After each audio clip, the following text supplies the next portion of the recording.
that particular type of power. And so let's go through it.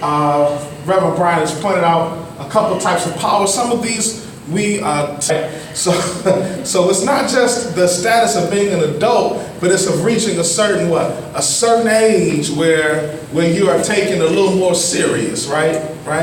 So I don't necessarily know what age that is, but you know it when you are that age, and you know it when you ain't that age, right? So the source of vulnerability would be to either be young, a child, or the wrong age. And I put wrong age there because you might be a young adult, but still not. In some churches, you can be a young adult. You can be 25 and still be considered a child and not have voice or capacity to do, right? Or on the other end of the spectrum, you might be 105 and you've been an adult longer than most, but you don't have capacity to do because people may say you're too old, right? So age is a factor there. The next type of power, class power. This comes from holding wealth and or perceived wealth. You know, if you look the part, we'll vouch that, we'll loan that power over to you, right? Or having certain job skills that come along with holding a specific job, or certain clout or credentials in the community. The source of vulnerability is poverty, or lack of skills, or lack of credentials. So people who don't have that kind of clout cannot attain this kind of class power, right? Are we all, this making sense? All right. The next type of power she points out for us is educational power. It's not having a degree. That comes up here with credentials. Education simply means knowledge and information. So having knowledge and having information or access to it is a source of power here. A lack of knowledge or information, or the lack of access to it, or being kept in the dark, is a source of vulnerability. This is one that is very popular in church, believe it or not. And it's one of the mitigating or distinguishing factors between insiders and outsiders, right? Because if you're new, you don't have that knowledge and information, do you? You don't know what we did 10 years ago, 20 years ago, versus I've been around here all my life. I grew up in this church, right? That's a power stance. That's saying I got information that you don't have and may never have, right? Because they can keep you in the dark, right? So that's a type of power. Another kind, ethnicity and race. I don't know that we see this one so much in church, but in our larger world, status as a white person is a source of power. White is right, versus status as a person of color would be a source of vulnerability.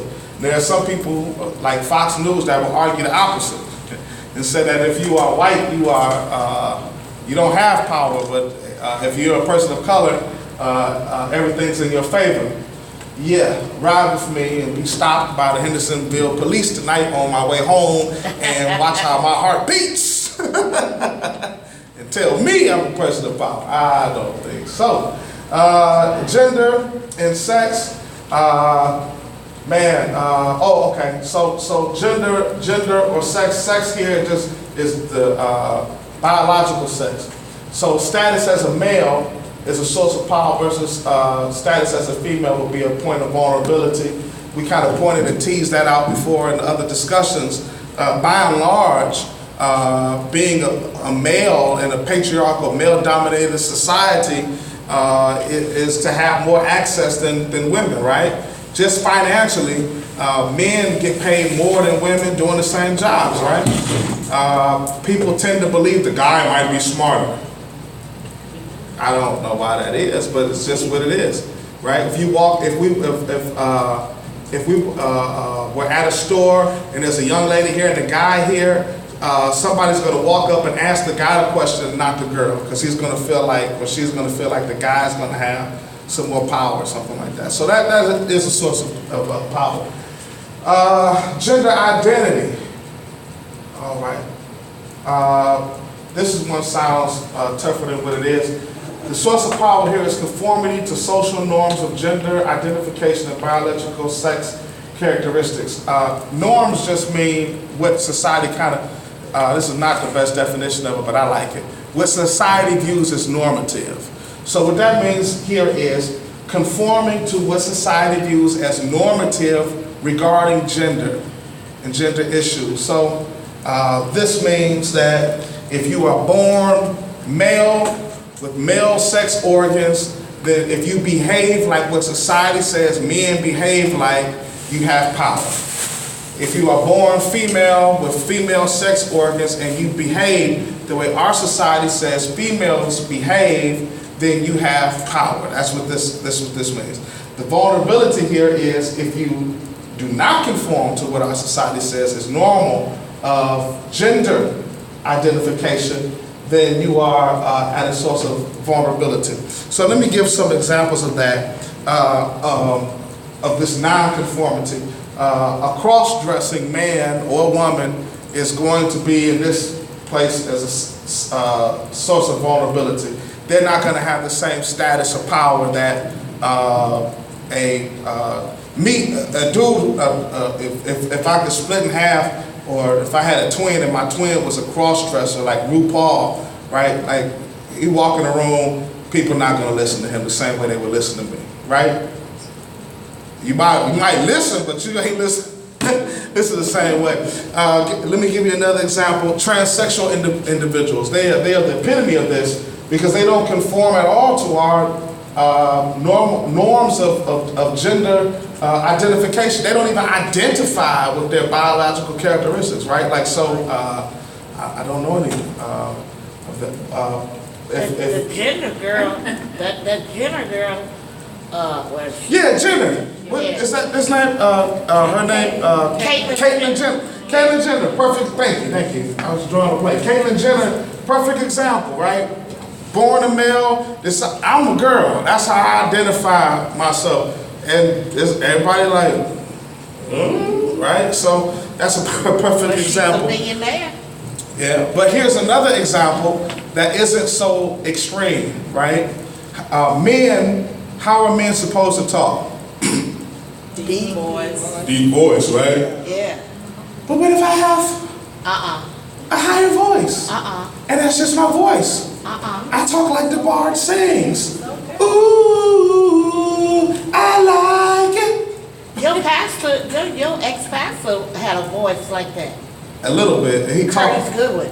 He did. All right, Doc. He had a higher pitched voice. Yeah. So and we tend to not eschew power to those people. Like, you don't, I don't get to be the spokesperson, right? Most of the time, not off the top, right? So those, I wanted to throw some examples that were clear, easy ones, and then one that might be a little more practical, right? Even the girl who may dress or behave even more tomboyish when she's younger, right? Because she's just not cooperating with what is normative behavior in our society. Or even, I'll tell you what if somebody moves from another society and their gender roles are different in their society, then they're going to fall in this category too, right? So for instance, if like Amazonians, right? If they were really real or still around, and the Amazonian sister moved up here, she wanted to play on the football team and star wrestler. We were like, because she doesn't conform to our normative understandings of gender identifications. All right. Next one. Psychological resources. I didn't understand this when I had to ask questions. I said, what is that? But what it is life experiences and emotional intelligence. Here's the example Reverend Bryant gave me that I'll give to you. Psychological resources are, because you are who you are, you have certain experiences. Case in point, as women, y'all, like the whole back row was all sisters, have been socialized differently than me as a male. You have been hit on all your life. You probably turned down 14 advances today without even thinking about it, and you do them nicely, right? Right? It's kind of, because you've been, since probably 2, you've been, God's been cracking on you. So you learn the skill and the art of letting down and admire nicely. Sister Athena said no. Danae's like, not me either. Well, most of y'all do it, right? Well, what about guys? Me and Reverend Barnett, girls don't typically hit on guys. So we don't know how to do that. So if a girl expresses feelings to a guy, we don't know how to, as Ronald Arsley crooned, let me down easy. We don't know how to let you down so easy. So we hey dog, hey man. You know what she said, right? Man, won't be bothered with you, you know. It's not always a point of insensitivity. Our life experiences, right? Or a person, that individual's life experiences may not have given him the tools to cope. So they don't have that kind of emotional intelligence, right? To be able to act responsibly or well in that situation. So that's just one example of it, right? So that's the source of power, those life experiences, that kind of emotional intelligence. The source of vulnerability would be inexperience, not knowing, not having those coping skills. So that we don't think of that as capacity and power to do, but it is, isn't it? Wrapping them up here. Our role. The source of power here is the status as a professional, as a leader, as a clergy person. I'm Reverend such and such. I'm Deacon Do-Good, right? You know, the source of vulnerability would be what you're just one of the members. You're not allowed into this meeting. This is a meeting of, right? So those are sources of vulnerability there. Sexual orientation, status as a heterosexual, as a source of power, source of vulnerability, status as gay, lesbian, bisexual, transsexual, or curious. What? I was wondering what the Q was. Yeah, it's on there. I've watched it grow from GNL to GLBT, and then I was like, what's the Q too? It's in there. It might be more, I don't know, but I think that covers the gamut, I think. But as a heterosexual, it's a source of power, right? Stuff we don't think about. If I just say, as myself as a heterosexual male, I go to the barbershop and we talking and joking. There are jokes that get cracked that I can be a part of. If I was not, right, I'd be on the other side of that joke. I may not like it as much, right? So that's capacity, that's power to do, that's power to inform. And not only that, but we especially in the black church, we tend to not respect folk who are gay. We just kind of don't, you know. They don't get, you know, especially if they're like what do you call out or identify that way. We just don't. One of the reasons is theological. For many of us, the idea of someone who is gay, they're a sinner. What is that with this mic? It just got to put batteries in it. Every week. Yeah. Every day. It's a lot of mics like that.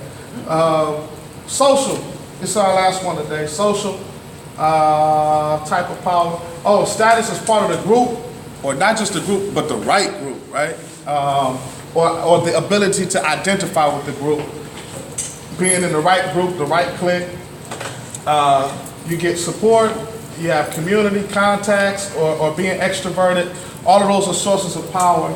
The source of vulnerability is isolation, being by yourself. So one of the ways we might see this is if, you know, some churches are like big family churches. If you're in that family, boom, you got the juice. Not in that family, you know, you don't have the juice, you know. Or you run afoul of that family, right? That's where heads really roll, right? Y'all nodding like they ain't band corner, all right. I don't know, I know I talked about all of them, but I don't know if I did them in the form of a congregation. But if you all understand them, you can make the jump yourself, all right? Now, this is where we want to hang our hat for the night. Let's talk about power here at our church. All right, so I just put down who's got the juice because just when I think of power, the movie Juice came in my head. I don't know if you ever seen that movie, but the ending scene, yeah, all right, you got the juice now, man, right? And so juice is presence, power, prestige. For our purposes tonight, juice is power. So when we talk about power at our church, the ability to do, to make things happen, to impact, we're talking about who's got the juice and who's got it here. So this is the fun part because it's not really any wrong answers. It's just a matter of talking and discussing and working and building consensus. So if we had to just list people who have this power, or let's start with groups, not actual, because we're not talking about people per se, like we're gonna say Ruthie Johnson got the power. You know, we don't want to do that in this exercise. We're talking about perhaps groups or types of characters, not types, groups in particular, groups that would have power, or if not groups, like positions. For instance, so we're not trying to point a finger at any particular person, right? But if you say like pastor, we know that's a person, right? If you say chairman of the deacon, right, that's more the position than just the person, right? Okay. So let's chart the power here. We've talked about the various types, and we could talk about what person or group of people have it and why they may have it. Are we all ready to do this? All right. So let's make a list of some of the groups. Well, you know what? Yeah. Well, let's do it. Forget it. Let's jump right into it. Here we go. All right. I'm gonna just record. What? That's the cameraman, but All right. Anybody? Any takers? First stab at it. What'd you say? Okay, juice. The juice got the juice? Who got the juice? Trustee. Trustee. All right. One at a time. Okay. Who? Deacons. And what juice do they have?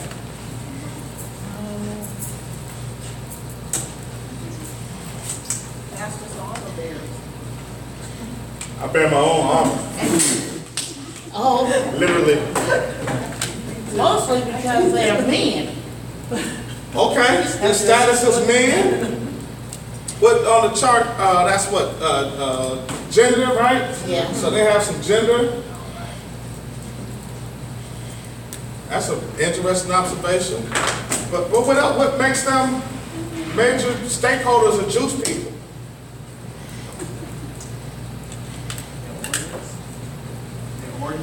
Being ordained.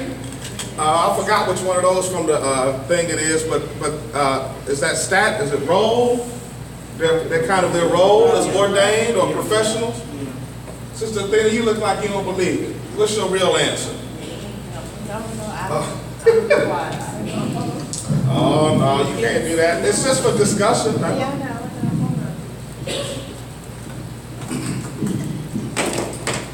Anybody? What makes them power brokers? Just because they're men? What about Brother Joe? He ain't no deacon. He's a man. What do you mean? I'm making up people, man. You're saying that they're powerful because they're men. I'm saying, what about the other men in the church who are not deacons? They're powerful because they're men. All right. So would you say men have power? Yeah. That's a different group. So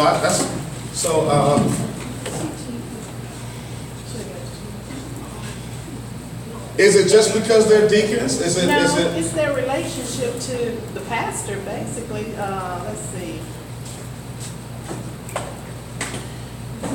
It'll be, okay, you got roll. Now, you know what's funny about this? And this is the honest to God truth. I have no clue, right? I observe, but I don't know. Churches are very fluid and meaning changing, right? Changing all the time because people change, personalities change, positions change. So if I'm asking questions, it's because I don't really know what you're talking about. I'm trying to get an understanding of it. You all have an informational power over me that I don't, right? You guys know, right? So I don't know. Because every church is altogether what? Very different. Yeah. It's almost like the knowledge comes in because history shows that, you know, when you need something, you're looking out there for the deacons to get to you and go get it or get it back to you. So I see that as power. So tell me a little, like when you say need something. You look to them. Let's just, that's the way that's what I see. Okay. You look to them whenever, I don't know what your needs may be, but you look to them to assist you. Me or us all? Just us all. Us all? So role again here then is they meet a kind of need, right? And that gives them a certain kind of power. Y'all snicker and talk to me, tell They me. do, because everyone looks to them, you know, to meet whatever need there is. I'm not gonna go and look for Frida to go, and if I've got a concern or something about the church or getting something to you, I'm not gonna come to Frida, just a regular lay person. I'm gonna go for. Okay. The chain of command is pastor. Well, see, chain of command is one thing, the truth is another. Well, they the second in Are we line getting to the you. truth Huh? today? Yeah, we're They going supposed to be to second in line for you. we're trying to do truth telling. Okay. I'm saying, are they second in line for you? I can't answer that Hell no. question. You don't know. I'm not talking about what's on the chart. I'm talking about what we do. Who holds the juice? Because you can have a nice, pretty chart, draw it up. I can take that the chart is going to be real religious. God don't be having nothing to do with having stuff happen in church. He be like, what y'all looking at me for, y'all? The truth of it is people, but the power comes from who can move the people, right? So it might be, in some churches, it's one old somebody. He ain't no deacon, he ain't no nothing, or matter of fact, there was I saw it on Facebook where this pastor had put this lady out of the church. And this 100-year-old old lady, something like that, he put her out the church because she wrote a letter saying, I don't like the way you preach. Right? He was a charismatic preacher. They were a Baptist church. And so he was in there speaking in tongues and Rasha, coming out the pulpit, running the aisle. I mean, he was doing that, laying hands. And that old mother said, we don't behave like that. That ain't preaching. I don't like it. And she wrote him a letter, said, that ain't good. And he wrote a letter, said, you don't like my preaching, you out. Guess who won that power struggle? The preacher.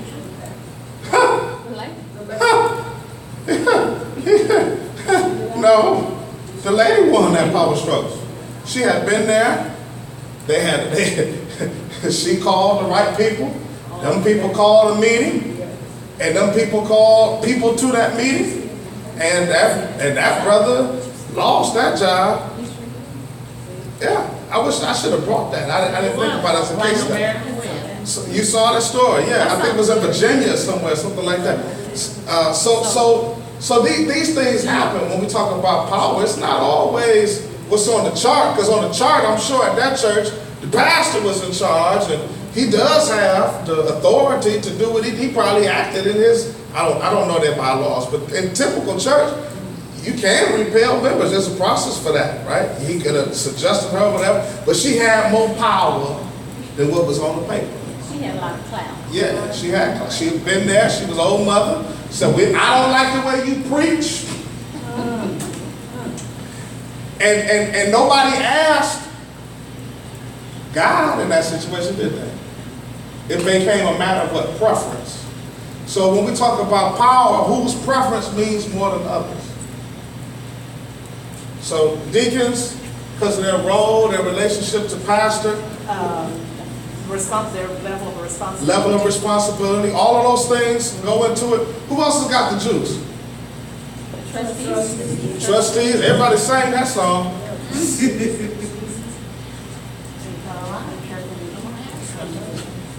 Why trustees have the juice?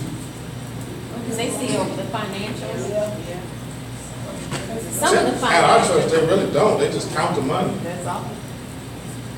Back in the day, the Technically. trustees used to have- Technically. Didn't they used to be on the deed or, back in the day, Pastor, now that's going way back. used to have their names on something. Well, here's the thing. Trustees at the church, they're the ones who can sign Yeah. for the church and things of that nature. So, just gonna tell you what I heard. You just turn it off. If they ain't here, they ain't here today. It's on. It's working. Is it streaming? Yeah. He said turn it off. Okay, so just turn it off. They're not here today.